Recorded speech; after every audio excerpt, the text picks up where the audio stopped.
What's up, guys? Welcome into the Packers Total Access pregame show. My name is Clayton. You can check us out on Packernet.com. Find me on Twitter at Packers_access. You can email us, PackersTotalAccess@gmail.com. You can text us, 865-658-5824. We're flying solo for the time being. I guarantee you, Tim just rolled over like the parents in Home Alone, right? When they realized they were late for the flight. Emilio was just in here. He had dead hair kicking, and my man was getting ready to go throw some coffee on. So they'll be joining us here momentarily. As a matter of fact, Tim looks like he's on his way in right now. But all right, so we'll let Tim join when he's ready here. I believe my man lights, camera, action. There it is. Tim, here's a guy. You ain't gonna believe this, man. Emilio just rolled through here too. What? Man.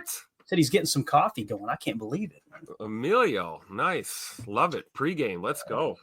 Got to get the whole crew together for this one, no doubt, man. We got some news already starting to kind of trickle in. I'm just going to jump right into it, and then we'll try to get the finalized information, if you will. Bill Huber tweeted out, Evan Williams is on the field as players trickle out of the locker room to get loosened up, and then he had attached another tweet to that, said Jaire Alexander is stretching with teammates. Now, a few minutes later, we see Bill Huber tweeted out, Matt LaFleur, Jaire Alexander, and Derek Ansley talking. Jeff Hafley joined and hugged Alexander. So the coach is out there talking to Jai on the field.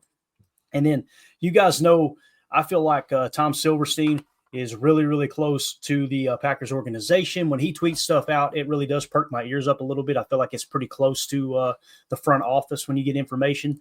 It, maybe reading too much into it, but Tom said Packers cornerback Jaire Alexander and safety Evan Williams are taking part in normal pre-game stretching activities with their teammates, which would seem like a good sign that they are playing today. Inactives will be out in a few minutes. So we'll keep combing through Twitter and see if we can find those inactives. I know the chat is already absolutely lit up. Randy Steen with the super chat. Appreciate you, buddy. He says, it will be the day Jai drops under 50% in the last 36 if he misses today. So we got to keep him above 50%, Tim. We want him out there on the field today, man. I think what do you think here? Just as I get ready to comb back through the news feed here on Twitter, do you think these two guys are playing? It kind of seems like we're leaning that direction, right? I think Evan Williams is probably going to go. Fingers crossed for Jaire, right? We can't, like Randy said here, we can't afford to have him under 50%. I'd like to see him closer to, like 65%. 65%. Somewhere up in that range. So hopefully he's good to go. It's a good day for football. Hopefully the muscles are feeling good. Nobody's cramping up or anything, and they're good to go. But man, if those two are on the field today, I feel sorry for Caleb Williams. I really do. Well, go ahead and break out the pity party because our very own Paul Brettel just tweeted out Packers inactives: Robert Rochelle, Caetano Ladapo, Travis Glover, Kobe Wooden, Alexander, and Williams are both active. So Jaire Alexander and Evan Williams will be playing today. That is obviously great news, man. And here's the thing too, Tim, if for some reason you do get up to an early lead, I'm not saying that's going to be the case, but if you do, don't be afraid to pull them off the field a little early, right? You know what I mean? Let's absolutely. So, and I guess we got our answer on Robert Rochelle, right? So they had a roster spot, so they activated him. That's fine. But it didn't necessarily mean that it was him playing instead of Jaire. So good to see that Evan Williams and Jaire Alexander active today for the Bears. I love it. Yeah, I think it's great news, obviously. And Randy, thank you so much for the super chat, pal. We appreciate you. He's staying above 50% today, my man. That's great news. It's a damn shame we even have to have that conversation, but that's the reality of it, right? So I just got to roll with the punches. Here's the Green Bay Packers tweeted out this video in the 3-1-2 as you see the guys walking into the stadium here. Enigbare. Let's see who else we got here that we can recognize. I think that might have been Tucker Kraft with the hoodie there. Some big old boys on that team. And I would never – there's X. X might be the coolest cat on the planet. There's E.J. Money, Josh Jacobs, Kenny Clark, Romy Rome in the house. Watch your mouth. Romeo looks like he's got a $13 fit on the entire outfit, $13, and I absolutely love it, man. I'm here for it. Yeah. iRock in the chat says, like the stream, chat. Go, Pack, go. Appreciate you, iRock. If y'all would take a quick second, hit that like button. We appreciate y'all making us part of your pregame festivities. We're going to dive into pretty much all the info that we kind of covered the last couple of days. Make sure we didn't miss anything. We'll keep our eyes on Twitter as well and bring you some updates from that in real time too. Now, there was someone else walking into the stadium earlier too, as the Chicago Bears tweeted this out, and that's That is Caleb Williams walking in. Someone had quoted, I think it was Jacob Morley, and said he basically looked like he was ready to take a flight as soon as this game was over. Like, he just wanted to tell what's going. So it's been a rough year on Caleb. He had a short spurt there where he played pretty solid. We'll see what he does today against a pretty good Packers pass defense, and see if he gets it going or not. Man, we've kind of talked about what we feel like the game plan should be. I was listening to other people that cover the Packers, John Anderson and all the guys over at Green Bay Game Day or their pregame show, and everyone's talking, just run the football. Don't get cute, just run the damn football, right? That seems to be the consensus around the league. But how we feeling here, Tim? I want to just kind of test check the temperature here a second. How do you feel? Like Greg Rice right here in the chat. Yeah, S for sucks. I'm talking about the shirt, the S on the shirt. Love it. How you feeling here, man? I'm not asking for a prediction. I'm just simply asking how you feeling here on game day now that we got Evan Williams-Jair back? You like our chances here against the Bears, right? I do, and it's a get-right game for this team. We dropped a divisional game going into the bye. It's important to come out of the bye. We're pretty doggone healthy at this point coming out of a bye week. Good to have Ja and Evan back on the field. I think we get the dub, and we increase our playoff appearance chances to the 80th percentile with a victory today. And I'm not going to predict, but I'm feeling good this morning. I really do.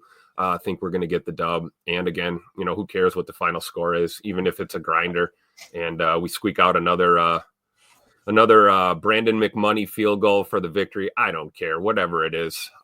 Let's just go back to Titletown with the dub. Yeah. Well, we got Emilio joining us now. I believe he's here in the studio, right? Emilio, man, what are you doing up before noon, bro? Yeah. I feel like I missed out on a couple days there, so I gotta get up for the game early, and me and the missus are going to a little show after the game tonight, so nice. I'll be MIA for post game, but I'm sure it's going to be a good one. Like Tim said, don't want to make a call, but I think we need this one, get it on the right track. Don't want to start 0-3 in the division, and keep Matt's 10 wins against the Bears straight going. So I think that, we're in good shape. Everyone's, got a good mindset. I think we just got to come back and hammer them. And here we've got some more information coming down the wire here as Andy Herman tweeted out Montez Sweat is active for the Bears. So their complete inactive list is Tevin Jenkins, Kyron Amagaji, Dominique Robinson, and Amir Speed. Now, you guys know earlier in the week we covered the fact that Jaquan Brisker, their safety, is not going to play. He actually went on IR after this tweet here, so they're going to be without him as well. So it seems like the Packers, it's like two ships passing in the night, man. We're getting a little healthier, and they're a little banged up, which you still can't overlook them, man. You can't overlook them, that's for sure. So, how are you feeling about this game, man? Me and Tim's talked about it pretty much all week long. I want to get your take on it as we're getting ready for kickoff, man. You feeling pretty good about our chances here against the Bears in Chicago? Yeah, I think so.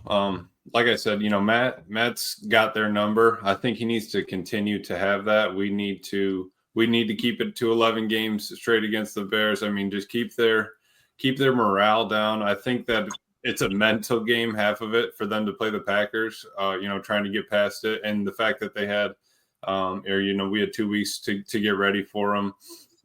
It just needs to happen. We need to go out and show up this game, keep the momentum going for the rest of the season. It's going to be a great way to start the second half. Offense needs to put up points, and I think half needs to just keep that defense. I liked our number around 17 earlier in the year. I think we need to get back to that and play fast, physical. Yeah, and for me, you guys know I've talked about this a lot. Let's cut down on the first down passes, right? Let's just continue to stay ahead of the schedule.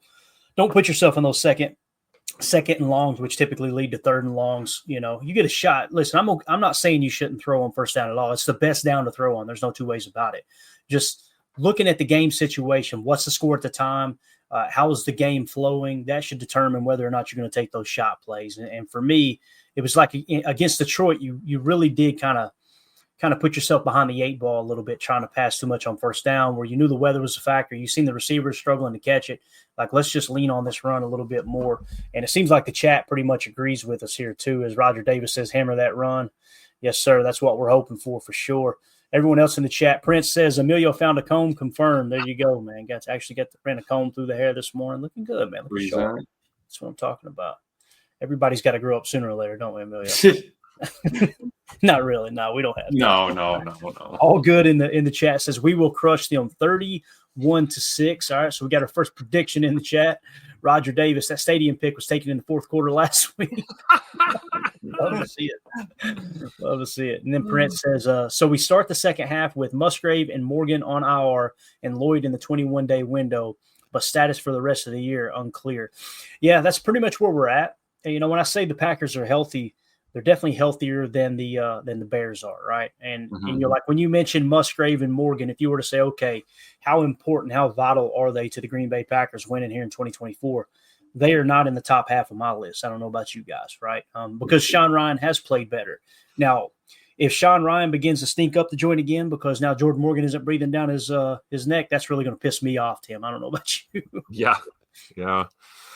Oh gosh. Yeah. But let's see. Go ahead, Emilio. All I was going to say on that was, dude, if the problem is if we take Jordan Morgan out, who's our backup coming in? Is it Monk? Is it Telfer? So it's not like Jordan Morgan didn't get any burn. They were rotating him a lot. He did start last game. I think Jordan's bigger definitely than Musgrave. But I get your point where we've only had Marshawn Lloyd not on IR, and then these two. So we're under 3 to 5 threshold. That's huge. But I do think that not having Morgan could be an issue. I really think it's probably going to be Monk on the inside that's going to be coming in, and Telford if anybody on the outside has an issue. But yeah. I could be wrong. Yeah. Anything to add to that, Emilio? Or I'm sorry, Tim? No, just like we talked about, right? We want to avoid the musical chairs on that O-line and try and have a consistent O-line. We talked about that last night. Thank God we got Josh back out there. If we were down to center on top of this would really not be good for the O-line. So right, see what happens. Yeah. Ron Samble in the chat says, Clayton, I think the Packers run between 35% and 40% on first down, considering our offense. What number makes sense? It's not so much our offense too, Ron, as it is the defense you're playing this week. And the thing that the Bears have struggled with the most has been the run. And it seems like the teams that they have beaten, they've allowed them to get themselves pulled into that trap of passing the ball. And obviously the Bears are third, I think, in the league in takeaways. So, and here's the thing too, that's not just interceptions. So when you're running the football, you're going to have to hold that thing high and tight. You got to throw that claw on it, right, Amelia? You got to make sure they can't strip that ball out. It's going to be huge because the only way I feel like the Bears really win this game is if you make mistakes and they capitalize on them. It's really that simple to me. Now they got a new OC, although he's been in the building, right? We'll see if much changes there. I think the route combinations will change significantly based off the tape I've seen here lately, and maybe they will lean on the run a little bit more. But that offensive line is not only banged up, but when they're healthy, they're pretty bad. So how much can they run the football? That's going to be the question. So it's just going to come down to playing fundamentally sound and making sure that you capitalize on all your opportunities. Listen, this is going to be one of those days. Don't get too aggressive too, man. If you get in field goal range, take that field goal. You know what I mean? Every point you score is going to put more pressure on Caleb Williams, and Caleb Williams is going to, at least up to this point, hasn't shown he can handle that pressure. I don't know if that makes sense, Tim. What do you think?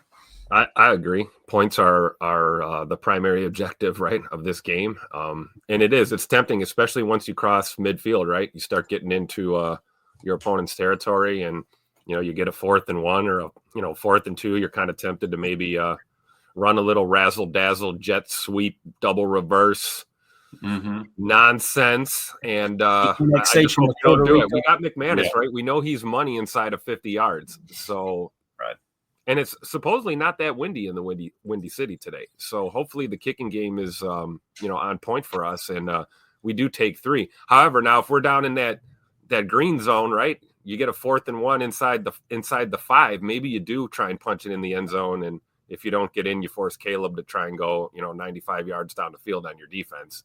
I'm okay with being aggressive down in the red zone, but I'm with you, Clay. We got to take any point that's available. No. Yeah.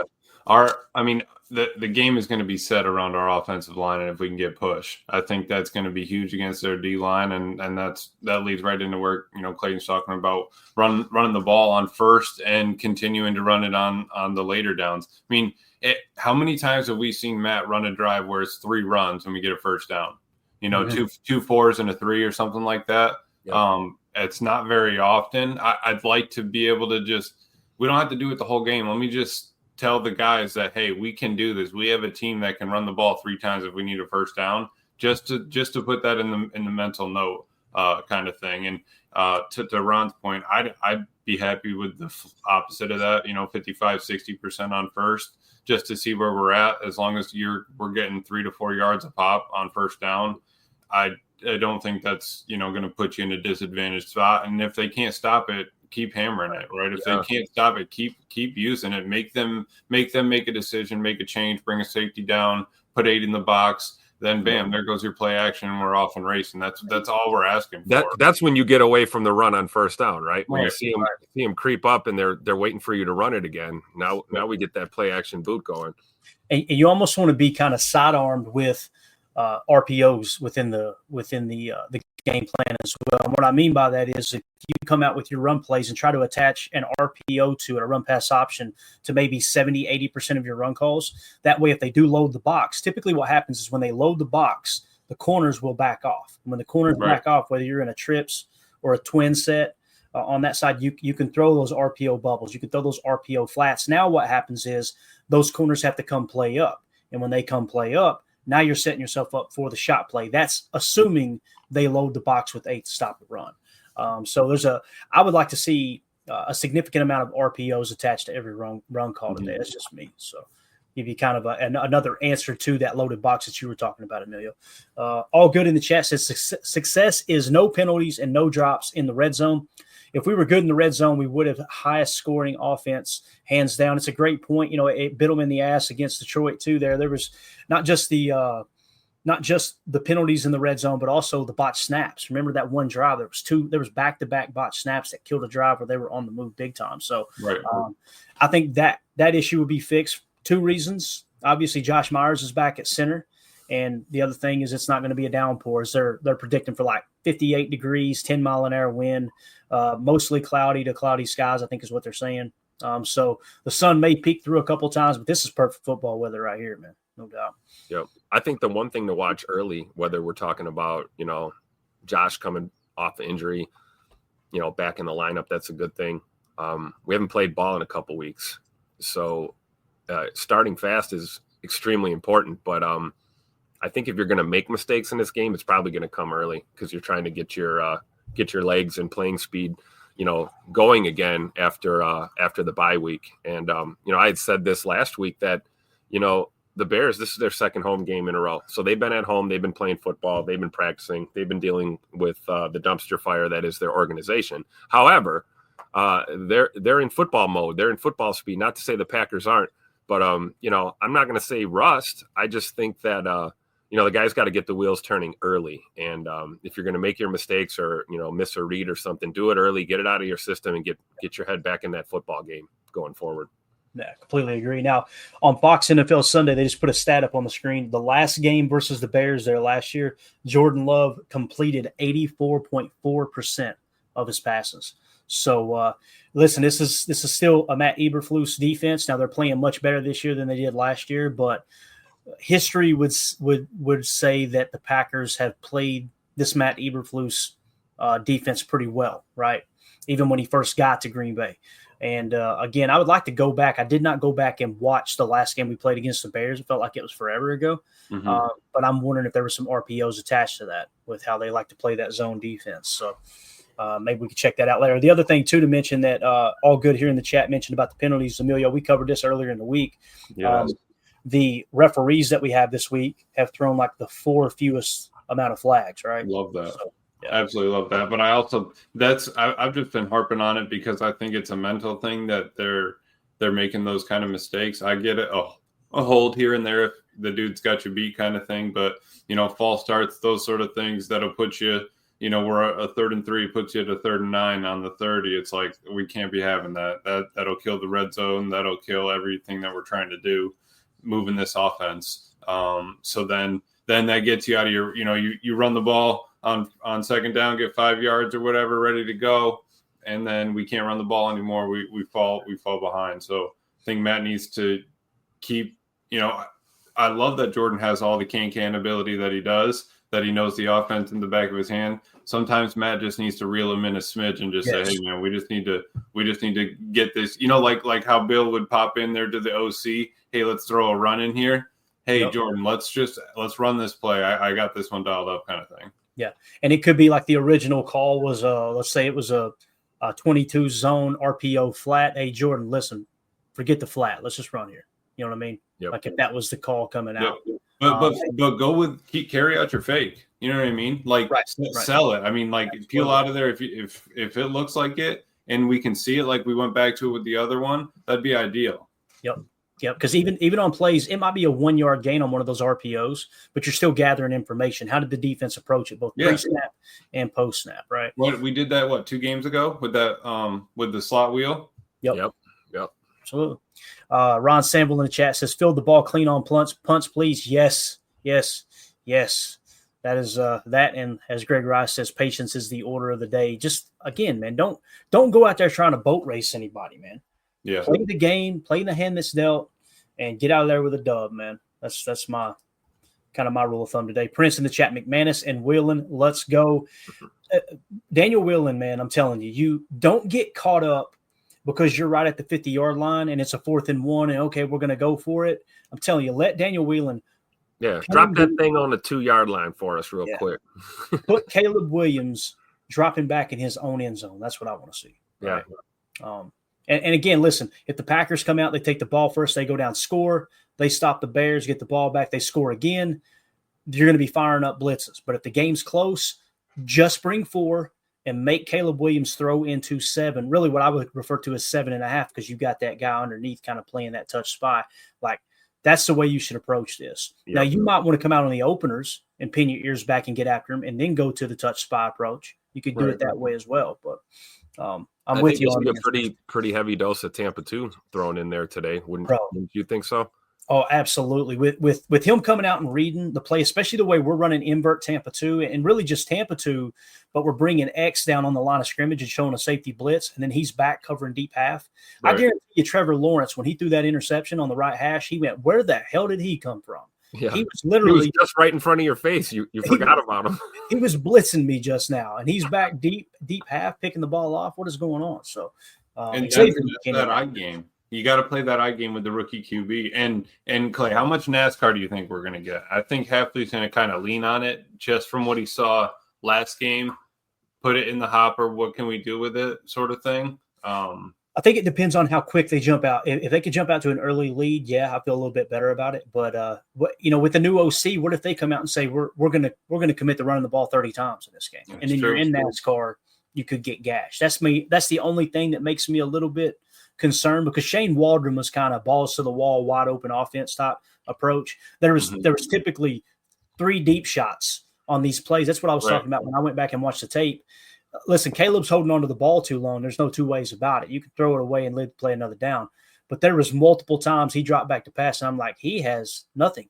He's got literally a go route, a deep corner, and a 22-yard dig, and everything's covered. He is up the creek without a paddle to keep this PG-13 here. So, but I'm definitely on board here with Prince as far as special teams. Let Whelan have a day out there and keep them in a bad spot on the field. Roger Davis, no turnovers to give them a short field or worse. Amen. Got to protect the football. And Rel in the chat, good to see you, buddy. He says they'll probably send Nixon on that blitz. And if they do, what's cool is we've seen this in the past. When they fire that safety or that nickel blitz, they're only bringing 4 and still dropping 7 into coverage.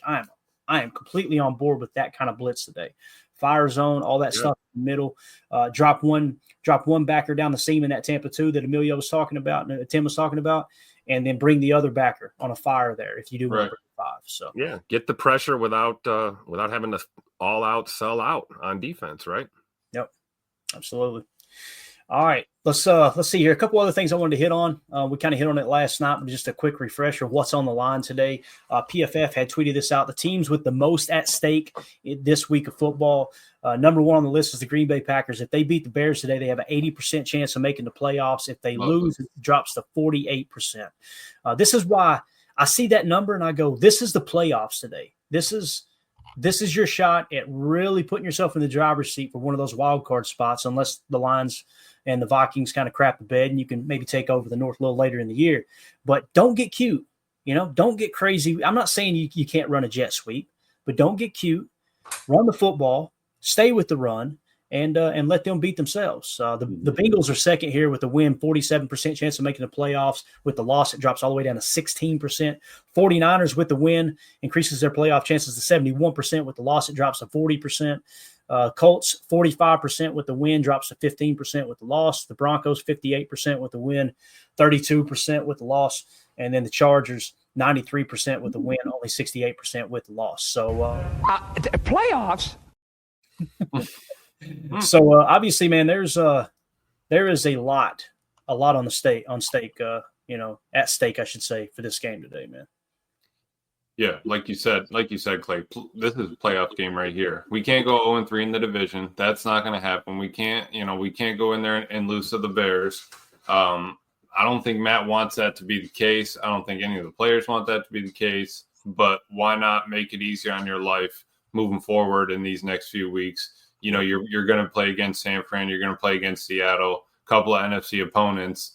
Where are they going to be sitting? If San Francisco loses, all right, maybe then if we go play them, we take a loss or something. We're still in good standings. We got to get this one taken care of today. Absolutely. I mean, at best, all we can do is split with our other division rivals at this point, right? We've already dropped one to the Vikings, one to the Lions. Be nice to beat the Bears twice, and catch up and get these other dubs against divisional rivals. So we only have those two divisional losses at the end of the year. So you're absolutely right, man. This game is, for all intents and purposes, it's a playoff game.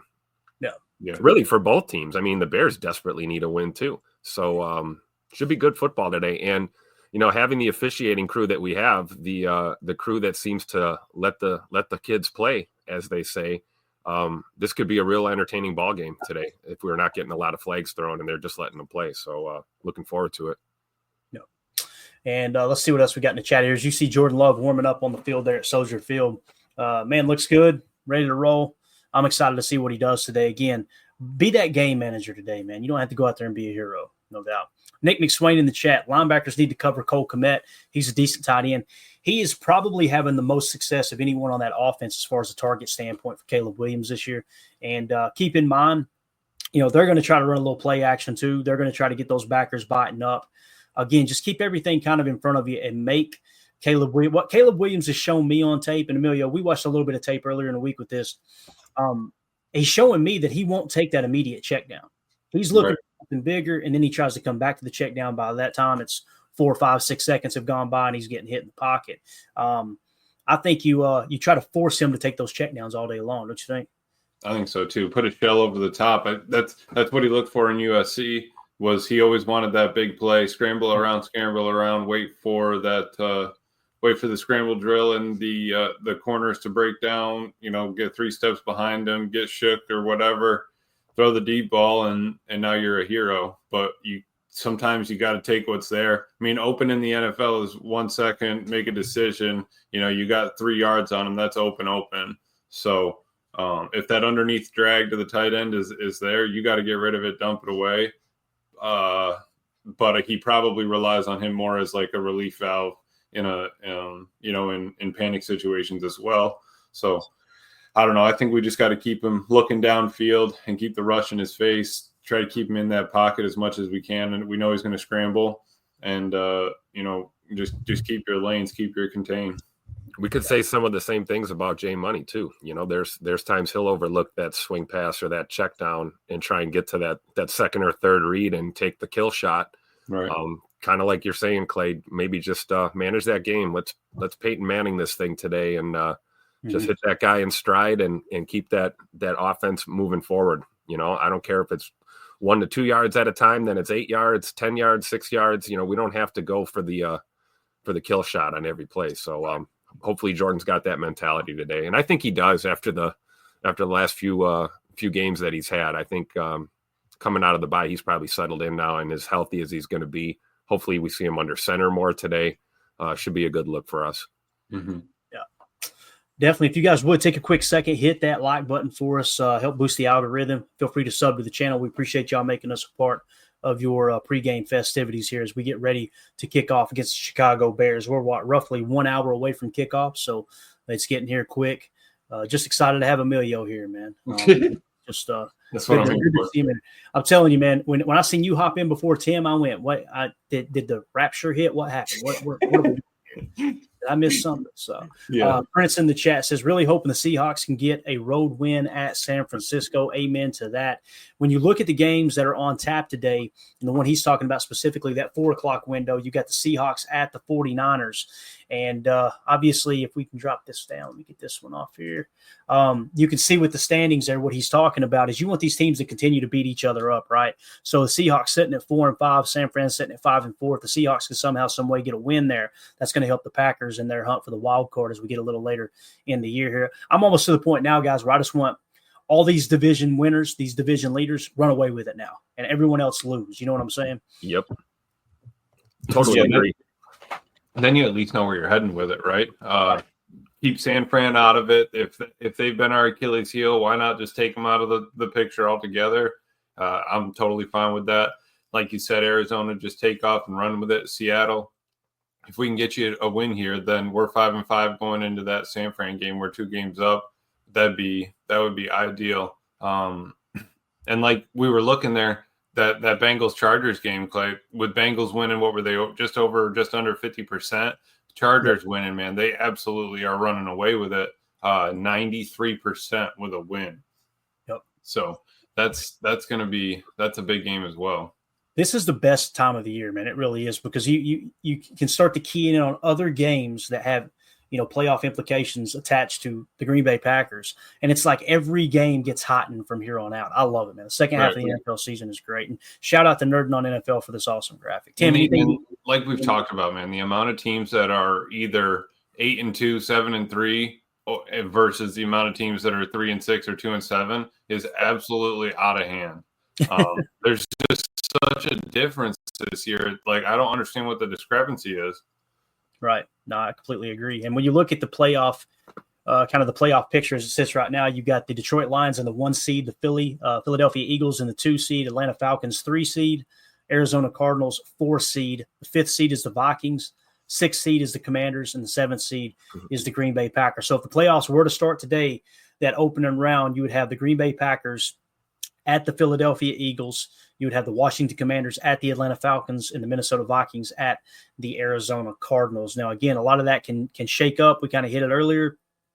A lot of games from here on out are going to have just huge implications on the playoffs. If you look at just the standings alone, obviously you got the Detroit Lions, the Philadelphia Eagles, Atlanta Falcons, Arizona Cardinals, Minnesota Vikings, Green Bay Packers, and the Washington Commanders all in those playoff spots. Right below them, you have the San Francisco 49ers, which is what we were talking about, hoping that the Seahawks can knock them off, because the 49ers sitting at 5-4, the Seahawks are at 4-5. Obviously, you beat the Bears today, you're going to knock them down if you can make that happen. We're rooting against the Rams, and we're rooting against the Tampa Bay Buccaneers today, as well as we kind of look at that schedule again. Rams and Buccaneers, we want to lose today. It looks like the Rams are at New England, so it's going to be tough for them to lose that game. And then, of course, the Buccaneers, are they on a bye? They are on a bye this week. So Rams, keep your eye on that Rams game at 1 o'clock and see if somehow, some way the Patriots can knock them on down. And, of course, we want the Vikings and the Lions to lose in this 1 o'clock window, but let's be realistic, guys. You got the Jaguars at Detroit, and then you got Minnesota going down into Tennessee. Emilio, you seen that firsthand. Tim, it wasn't much of a contest down there, bro. It was just by the second quarter, it was like we were at Lambeau partying, and I may or may not have had a little too much of Captain Morgan on my shoulder there that day. I don't know. That was a good time. They really weren't much of a challenge there, and I'm hoping that they show up today somehow, right? And knock them down a peg, and I'll take it. But No, it's a beautiful, beautiful stadium, man. We're getting working on that new one. But the Titans are having a rough season, and I was listening to that install Clay with Greg Cosell, man, and it was just like he's just Will Levis, if he can play, he's got to play. Just you got to know what you have in him, and then the Colts are running into the same thing with Anthony Richardson. Yep. If Flacco's that bad, what are we doing keeping him out there when Richardson's the one that needs to figure it out? But I think that the Vikings, if they could go down there and take an L, that would be huge. Tim, literally 20 feet away from the Titans stadium, they're building this new one. And you guys know I hate domes. I hate indoor stadiums with a passion, man. It's like football should be played outside. That day we were down there, I was like, boy, 67 degrees air conditioner around there wouldn't be too bad because it was Right. It was hotter than a $2 pistol in Jacob's basement. I'm just telling you right now. Yeah, and the sombrero was not helping. Let me tell you what, that thing was. Oh man, he must have been smoldering. Containing the heat. Containing the heat is what it was doing. Oh, it's bad. Something else to keep an eye on today. PFF Green Bay Packers had tweeted this out. Tucker Kraft has a plus matchup when lined up inline versus the Chicago defense. The Bears have allowed the fourth most receiving yards to inline tight ends this season. That's an area Kraft thrives as he ranks third in receiving yards from inline alignments. He's that true Y playing attached. When you hear that inline alignments, it just simply means he is going to be playing attached to the offensive line is typically what that means rather than flexed out. This could be a big day for Tucker Kraft, gang. What do you think about it there? As far as if you are going to get the passing game going, and they are, a really, really good pass coverage defense, the one area that they struggle in is obviously trying to cover tight ends that are attached. Let's go. Let's build off that run game, right? Like Maddie says, right? No block, no rock. Let's get it going, get the momentum, and then, open it up. We know Tuck Norris is a master of engaging a blocker, breaking free, and going into a route. He's also great at running a route, but making it look like he's downfield blocking. He has ways of playing games with these defenders. You almost want to take that defense's strength and flip it on them, turn it into a weakness. If we can get the Bears in a position where they're loading up or over pursuing, or they're trying to send too many resources towards our tight ends, that's just going to open things up for guys like Jaden Reed and Scoot and our receiver course. So I say let's play with Tuck Norris attached a lot. You got to think Matt LaFleur knows this. You got to think he's got a few gifts in that game plan today for Tuck Norris. So I'm looking forward to see it. Definitely. Yeah. One thing that sticks out, Emilio, that comes to mind when you talk about them playing attached, playing inline. Obviously, you got Tucker Kraft here. And just to give a quick diagram of what we're talking about, now that Jordan is fully healthy, you want to see him under center more in what we call an ace set here, single back set. Imagine a little play action, right? A little play action, set up shop, running back on a shoot route, okay? And then you get these backers. The goal is to get these backers pulling up on that run, right? Everybody biting on that run. And Tucker Kraft, just a little mesh play right here. That's what he's really, really thrived at. Little double tight end mesh, or you can keep that tight end to block and run a little crosser there, right? And what you're looking for are those two windows being open for Tucker Kraft. You get those backers to bot. This is their weak spot, guys, is tight ends playing attached to the offensive line. That's where they're giving up a ton of yards to tight ends underneath. I'm just happy you brought that picture up. Can you circle my man right there up at the top with the little right there at the top of the right wing? here? No, one down. Right? Oh. Yes, sir. Yes, Thank you. If we're talking about tight ends and we're not going to be talking about my man Ben Sims out there, and you don't think he's going to get a couple passes this game? Come on now. What's this? We got You think we'll see a lot of this? 21? Ace double wing. What's it? Ace double wing nasty right here. Now it's Ben Sims. It was actually DeGuara. This is an old picture. Oh, okay. Well, he put the dot over. Thought he should be bigger, right? But okay. So theoretically, drop my man Ben Sims in there. I think he's going to have a big game too. If you look at it, Tucker Kraft's obviously going to have a big game if they struggle against tight ends. But if they know that Tucker Kraft's coming out there and not going to get tackled by the first DB, maybe they bracket him. Maybe they have a hook curl or something around him, and that means Ben Sims needs to step up. I'm not afraid of him catching the ball. He can do it. Turn up field and make Tucker proud, and just turn this tight end room into that's their motto in general. I'm fine with that. I'm glad you brought that up because I feel the same way. I think there's a lot of things that, Ben Sims can do that Tucker Kraft does too. There's a lot of similarities, two different players, obviously, but I don't think it's unreasonable to ask Ben Sims to do the things that we ask Tucker Kraft to do. I think they're both really talented. No, I agree, man. I think that Ben Sims, like I said, man, I've talked about it ad nauseum. He's impressed the heck out of me this year. Nothing's too big for him as far as what he's asked to do. We've seen him check all the boxes. We've seen him run the wheel route, that intermediate to deep pass, good body control, turn around, catching a low ball, and still getting some yak afterwards.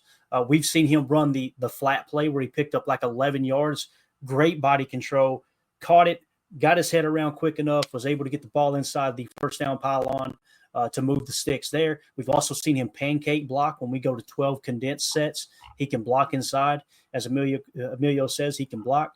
I think 2-0 for this nails it right here, hits it on the head. Ben is the perfect symmetry for Tucker. They just look like they gel really well together. And I'm not trying to dog Luke Musgrave, but it just feels like Ben Sims is built and plays more similar to Tucker Kraft as opposed to Musgrave being more of that flex guy, right? Like a large wide receiver type player. So when we get him back and you basically 3 starting caliber players playing tight end for you, that's Ben Sims has a better PFF grade than Tucker Kraft does this year, which is just wild. Right. So go ahead, hit what you got. Nick there. McSwain, tight end league, please. Yes, definitely. Yes. Greg Rice, I want to see a Sim Kraft dance in the touchdown celebration again. Hilarious. I'm not mad at that. And then right here, Nathan had a question for you, Clayton. Honestly, what do you think about Zach Tom on a go route? Walk him out there, give me the double swipe, sir, I'm eligible, and then long as we flex Tucker Kraft over to right tackle to cover. Here's what I want to see happen. I want it to be 4th and 1. All right, I know we were just talking about play it safe, but play it long. He's been thinking about this for a week. 4th and 1, you've got Jordan in the gun, right? Tucker motions over to do the cheese squeeze, right? Yep. What we call it here. He gets under center like he's going to take it like the tush push, but instead he drops back, and Tom is reported eligible and hits Tom for a 78-yard touchdown. Heard it from a fan right here. Yard. Could you imagine Tom? Yards. Oh boy, unbelievable. But we see here Green Bay Packers tweeted out X on the field, as he said, X for your X. Love it. I see what they did there. Obviously, Xavier McKinney, man, go get you another interception today. What do you think? Go get another interception. I want to see him finish as the top graded safety. It kind of feels like if he hits that 8 to 11 interception range, you got to put him in the conversation for player of the year, don't you? Defensive player of the year. Got to. I mean, Charles Woodson had 9, and you guys remember when we talked about this earlier in the year, I was like, yeah, Woodson had 9, but he also had sacks. And then Xavier McKinney gets a sack like 2 games later. So I don't think recovery. Yeah, exactly. Yeah. He's just, God, what a signing by Goot, man. Absolutely awesome, dude. We need to go back sometime and pull that clip from when we were covering free agency that day and we were talking about X is our guy. Like, let's go get X. And listen, boys, I was screaming it all week, and I didn't think there was a chance in Hades that we were going to sign Xavier McKinney. And lo and behold, it was like the first one out of the gate, wasn't it? Yep. So, absolutely awesome to have him on the Green Bay Packers. No doubt about that. What do you guys think? Do you think that one thing that Caleb Williams has done well, if you want to call it doing something well, he hasn't thrown any interceptions. He's been protecting the football a lot, but he's been taking a ton of sacks and losing that yardage, obviously. He also hasn't been throwing any touchdowns. Exactly. That's what I'm saying. He's just kind of dropping back, getting hit after holding the ball for 5 seconds. He's going through he's going through the VR motions, Clay. He's got the Oculus on, and he's just getting absolutely lit up. Have you guys seen some of those videos of people just smashing their face on the wall? Right? The TV would be destroyed. My TV would be destroyed if I had that thing. Exactly. Anything else you boys want to hit on before we get ready to wrap this big bear up here in a second? We got probably 10, 15 more minutes. Is there anything we haven't covered that you think, hey, I'd like to I just wanted to read off that stat that Lombardi pulled on the GM shuffle. Caleb is for 20-yard passes, he's 3 of 19. 30-yard passes, he's 3 of 12. 40-yard passes, he's 1 of 3. That's 7 of 7 of 34, 20% is where he is throwing the ball over 20 yards. Yeah. Like, come on. Like, come on. What are we doing here? If they push the ball 20 yards down the field, and that's what this coordinator is all about. I don't see them doing very well today. But like Clayton said, you think that it's going to be switched up. Maybe Caleb can throw a 7-yard out. Maybe they can do a speed out. Maybe he can hit him on a whip route or something like that and get the ball moving. But they need to get the ball out of his hand faster if they want to have any kind of success. And that means our D-line needs to, if they're not there, get your hands up and be ready for him to pump and run, because I feel like he's going to do that the rest of the game too. Yeah. We can get him to do that if we're stout against the run, right? If we stay disciplined against that run. Yeah, force him into trying to, make plays with his arm and take those shots and let our secondary do what it does best, which is get picks and PBUs. So I'm with it. It's going to come down to how we play in the trenches and how we play against the run, I think. Right. Get up with a lead. If we get up with a lead, let the D-line tee off. And I think that would be huge too. We got rid of Preston. We have, we have Mosby and Brenton Cox ready to play. They need some reps. Let's get up with a little bit of lead, rotate the hockey line of the D-line, and just let them go to work. Let them get those reps in and just get better and keep Hafley moving with this defense. I agree. Completely agree. As far as the Tucker Kraft, we were talking about him potentially having a big day.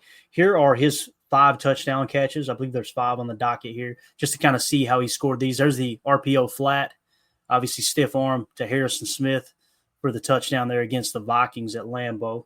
Just the Yak King. Next play, this is against the Rams here. Let's see if we can find him. So he's attached right here. Remember, we were talking about mesh plays and some of those crossers.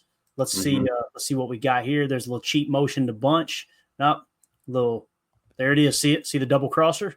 Wide open on the backside along the sideline. That's the type of stuff you're going to want to see from Tucker Kraft today. Little baby stiff arm. Is what allowed that. It was 2nd and 6, probably a 4-yard run on first down. So then you come back with another run, play action, even if it was an orbit fake on the run.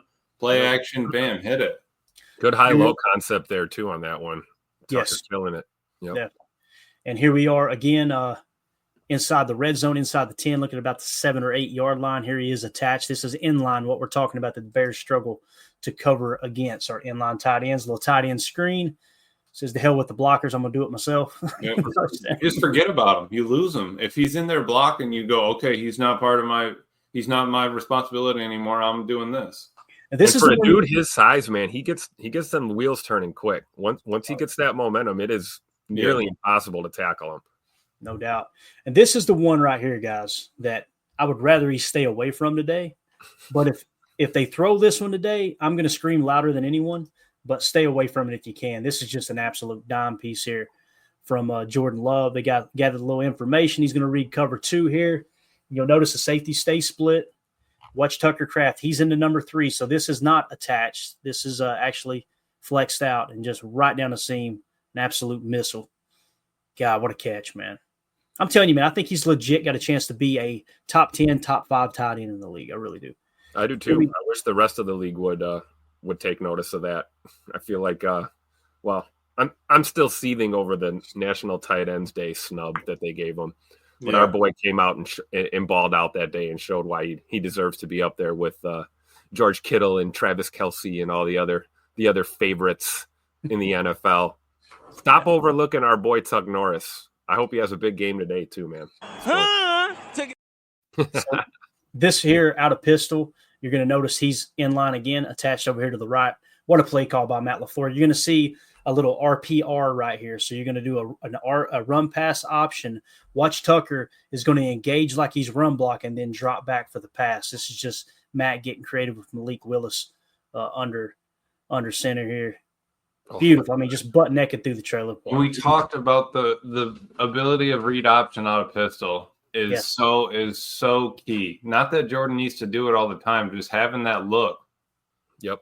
Watch the defenders crash in, both of them. Like, look, I'm going to try to pause it here. Look at everybody. Yep. He's got the ball, and everyone's running in this direction. I It's mean, a great fake. just to sell, that's absolutely gorgeous. Now you can't sell that if you're not running the football. You know, Right. they were concerned about Josh Jacobs and also really Malik Willis too. You know, he's a threat to run on those plays as well. But beautiful design there, and you know that's what I'd like to see down there. You know, deep inside the red zone. You know, you didn't have you know, you weren't running like 11 personnel with, you know, 5 receivers and jet sweeps. So Right. Exactly. Just play within the scheme. Don't try to do too much. Don't try to beat them by 30 points. Just go out there and let them make the mistakes, man. That would be the name of the game. Start us on our journey to 4-2 in the division, and let's get it, man. Yeah, absolutely. All right. If you guys would take a quick second, hit that like button for us if you're watching here on YouTube. If you're joining us on Twitter, feel free to click on the link in my bio that'll send you to the YouTube channel. And we go live every day. We do pregame show, postgame show, everything in between. But we appreciate everybody supporting the channel. It's been a lot of fun this year, kind of growing the community with one another. Tim, you got if you're joining us on the podcast, hop off, go over to your YouTube app, click on there, go over to Packers Total Access, click subscribe, and now we're cooking. And this is going to blow your mind. If you're watching on YouTube and you listen to podcasts, scan that QR code in the upper right, and that'll send you to a multitude of platforms where you can actually subscribe to the Packernet podcast, where you can find this podcast as well as Ryan Schlip's Packernet podcast, flagship podcast, and Packernet After Dark, a call-in show for all the listeners. So, Tim, do you got anything else you want to hit on, bud? We're closing in here. The 30-minute mark. We like to be wrapped up 30 minutes before, so everybody can grab my daddy's soda and get settled in. Anything else you want to hit on, man? yeah, I just wanted to add for the record. The Bears still suck. Very well said. Clay, I'm hammering some of that Irish cream in the coffee. You know what I'm saying? That stuff was. Amelia, that stuff will get you in trouble, man. It does. No, it really does. If I start drinking that Irish cream in my coffee before noon, I end up in the neighbor's yard with my shirt off. You know what I'm saying? You got to be careful with that stuff. You just find myself wandering around the block here. Yeah, it's a 1:00 game. You'll be all right. Yeah. All right. That's going to do it, guys. Thank you all so much for hanging out with us here for the pregame show. We're going to be back tonight for the postgame show immediately following the game. So we'll have all your news, notes, analysis. We'll have the box score to go through. We'll try to get some postgame pressers, everything like that. Want to give everybody plenty of time to go grab some grub, grab some drinks, settle in, and get ready to watch the game. I'm going to have the postgame show link created here in about 10 minutes. So if you guys want to hop in that postgame show, the chat is already open. You guys want to chat in there before the game, actually, or as the game is going on, and then we can kind of filter through that as we start the postgame show. We can approach it that way. So there you go, Greg Rice. Come chat in the postgame for PTA. It's really cool, man. I've got it pulled up every time. Where I'm charting the game, I don't have a whole lot of time to comment in there, but I love kind of keeping up with what everybody's saying. So it's like just an active running chat. There you go, Amy. I apologize, ma'am. She said, or a mommy soda. That's very true. We can't be forgetting about that. Or a mommy loaded coffee. I don't know. A little Bailey's in the coffee. Yeah. Who cares? The older I get, man, I lean more toward the mommy. So, I mean, you see me down there, maybe I had a slushie with Captain William. You really did. It was like the bright red you know what I mean? His tongue was bright red afterwards. You got to try some of this, man. Little rum and coke. The red upper lip. I looked like I was 12 years old, Tim. I was walking around in there, wiping it off. No wheezing the juice, man. That's it, man. Got to do what you got to do, man. All right, we're out, guys. Appreciate y'all. We will see you for the post-game show. Special shout-out to our good friend Randy Steen for the Super Chat. Thank you, buddy. Thanks to everybody in our Patreon group as well. Appreciate y'all supporting the channel. We will see you immediately following the game. Let's go get this dub in Chicago, boys. Go Pack, go.